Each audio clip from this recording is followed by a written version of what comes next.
Social media জুড়ে হাঁসের মাংস নিয়ে হাসির টপিক চলছে। তার মধ্যে আমার সত্যি সত্যি মন চাইছে হাঁসের মাংস খেতে। যদিও আমি কথাটা কাউকে বলিনি, তবুও কিছুদিন পরেই দেখলাম আব্বু হাঁসের মাংস নিয়ে হাজির। মূলত হাঁসের মাংস না, দুটো আস্ত চীনা হাঁস। নর্মাল হাঁসের থেকে চীনা হাঁসের মাংস খেতে কিন্তু আরো বেশি ভালো লাগে। তো আমরা হাঁস দুটোকে জবাই করে কেটে কুটে সুন্দর করে পরিষ্কার করে এবার রান্নার জন্য প্রস্তুতি করছি।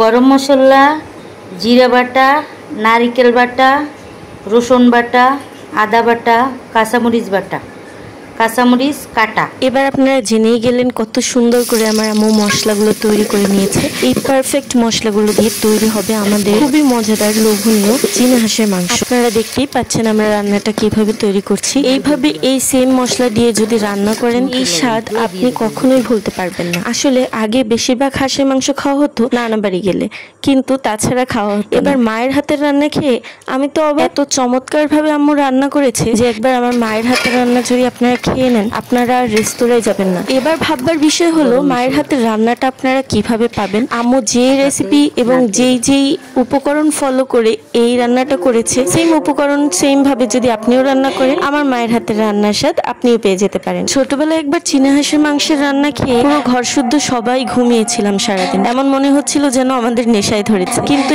এবার তেমন কিছু না হলে এটা এত মজাদার ছিল, কিছুদিন পর পর খাওয়ার নেশা ঠিকই ধরে গেছে। রেসিপিটা যদি আপনারা ট্রাই করেন তাহলে আমাদের জানাতে ভুলবেন না। আর ভিডিওটি ভালো লাগলে লাইক কমেন্ট শেয়ার করতেও ভুলবেন না। যদি না করেন আপনার মুখের খাবার রুচি চলে যাবে এই বলে